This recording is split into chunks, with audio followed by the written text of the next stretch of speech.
from dropping a 60-point triple-double to averaging a triple-double in the season so far. This year's MVP race in the NBA seems to be between two European stars, Nikola Jokic and Luka Doncic. So let's take a look at who will win the MVP race. As per the official NBA website, Nikola Jokic seems to be the favorite to take the MVP crown home. I just want to thank you guys for all the support, not just this year, through all 6 years that I was here, but this trophy is not mine, it's all of these guys over here.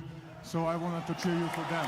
Thank you. For the third time in a row, which would be absolutely nuts. In history, only 3 players have ever managed to do the three-peat when it comes to the most valuable player in the league. Bill Russell did it first, back in the early 60s, and then it was immediately done by Wilt Chamberlain from 1965 to 1968. Nearly 2 decades later, Larry Bird repeated history to become the 3rd player to do it. And 4 decades later, it seems that Nikola Jokic is the favorite to become only the 4th player to do it. But let's leave history for later and focus on the present. Jokic is superb. He's a statistician's dream when it comes to the NBA, and he's been playing at the highest level for 3 years running now. Despite not receiving enough popularity and fame from the NBA faithful, who, well, seem to enjoy backing Luka Doncic and Jason Tatum more, Jokic just quietly goes about his business and produces the most effective display night in and night out. In fact, just before the All-Star break, Jokic dropped a triple-double in the Nuggets' win over the Doncic-led Mavs, and he returned to action by destroying the Cleveland Cavaliers with another triple-double featuring 24 points, 18 rebounds, and 13 assists. Not too shabby, eh? And I just feel it'll be too hard to deprive Jokic of the MVP if he ends the season in this form, especially if he averages a triple-double to end the campaign. It would be a truly historic achievement. Only 3 players have ever done the three-peat as MVP winners, right? Well, even fewer have averaged a triple-double for the entirety of an NBA season. The first one to do it was Oscar Robertson all those decades ago, and as you'd expect, he won the MVP award as well. Then, nearly 5 decades later, in 2016, Westbrook averaged a triple-double in the 2017 season and became the MVP despite a terrible finish for the Oklahoma City Thunder. So, if Jokic were to do the same, you'd expect him to win the MVP for the 3rd year running, right? Especially when he's averaging nearly 25 points per game, over 11 rebounds, and over 10 assists every night. More importantly, remember that the Thunder finished 6th that season, and people have been using that as a precedent to justify Jokic winning the award, despite the Nuggets being very poor in the last 2 seasons. And this season, the Nuggets are actually the top seed in a very competitive Western Conference. If they were to finish top of the rankings and Jokic were to average a triple-double, or I'd argue, even if the assists just about fall below the 10-point mark, I don't think anyone else will win the MVP other than the Serbian superstar. But that doesn't mean Luka Doncic isn't making a statement this season either. But thank you all the media, all the fans, all the coaches,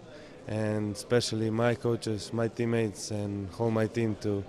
Without them, this wouldn't be possible. This was supposed to be Luka's breakout season, and boy has he delivered on that promise. The Slovenian star has been in absolutely lethal form for an extremely poor Mavericks side. Statistically speaking, he's not too far off from his very good friend and Balkan counterpart. He betters him by a huge margin in terms of points scored, averaging 33.2 per game, which is the most in the NBA this season, while also coming up with nearly 9 rebounds every night and over 8 assists. When you consider how poor a supporting cast he's had at his disposal, you'd realize just how crazy those numbers in reality are. Doncic was asked to do all the heavy lifting in Dallas up until the trade deadline, when the Mavericks finally got him some help in the shape of Kyrie Irving. I expect his assist numbers to increase now because Kyrie's a great three-point shooter. But leaving aside stats for a while, Luka's impact this season has been absolutely wild. Before their recent downturn in form, Doncic had taken this extremely average Mavericks side up to 3rd in the West. They're still only a game away from the 4th seed and 3 off of the Sacramento Kings in the 3rd. And I can bear witness to the hero ball on show in Dallas this season. Luka's been absolutely killing it. This season alone, Luka has produced 5 50-plus point games, and he currently has 4 of the top 5 scoring games in Mavericks franchise history. The best of the lot was his 60-point triple-double against the New York Knicks in that fantastic comeback, with Luka dishing out 10 assists and grabbing 21 boards and taking the Mavericks to a big win. He also returned from an injury in late January in a hotly contested game against the Detroit Pistons to drop 53 points in only 36 minutes. And in December, Doncic put a double-double with 50 points and 10 assists against the Rockets, before producing a 51-point performance against the San Antonio Spurs on the final day of 2022. If all that wasn't remarkable enough, he also scored 51 points against the Los Angeles Clippers this season in October, before doing it all over again with a 45-point double against the same opposition in early December as well. So it's a very valid argument by the Luka faithful that if Jokic deserved the award in the last 2 seasons, then what is the basis for denying Doncic the award this season, especially if he takes this Mavs side to the playoffs? There should be absolutely no doubt about his MVP bid. All I can say is, I'm just glad I won't be the one having to announce the decision at the end of the season. But Jokic and Doncic aren't the only ones going head-to-head for the MVP, as currently, Giannis is second in the MVP race. My team,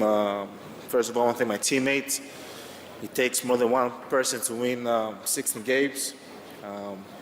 Every time I walk to the locker. With the Bucks having a roller coaster of a start to their season, Giannis couldn't make a big case for the MVP, despite what has been a stellar individual campaign. However, the Bucks have turned it around, winning 13 on the trot and being just half a game behind the Boston Celtics in the East. And that has led to Giannis being firmly back in the MVP conversations, while he's averaging a staggering 31.2 points per night, while also coming up with 12 rebounds on average this season. These are all very, very good numbers. Giannis's scoring has always been his trump card, and this season it has improved tenfold, as he's averaging over 30 points for the first time in his career. But once again, he's not the only player lighting it up in the East, as the conference leaders have Jason Tatum enjoying a fantastic season. That's right, Tatum's already won 1 MVP award this season, taking home the All-Star MVP honors after scoring the most points in an All-Star game. And while his main goal is the ring, he'll also be keeping a close eye on the MVP race. After all, he's the best player on the best team in the NBA right now. Think about it. The Bucks are on a 13-game win streak and still behind the Celtics. That's because Tatum's averaging 30.6 points per night and is coming up with nearly 9 boards every night. And lastly, an honorable mention to the 76ers star Joel Embiid, who was very unlucky to come runner-up in the All-Star race 2 years in a row. And it seems he'll miss out once again, despite putting up 33 points per night and 10 rebounds per game. That's all I had in the MVP race.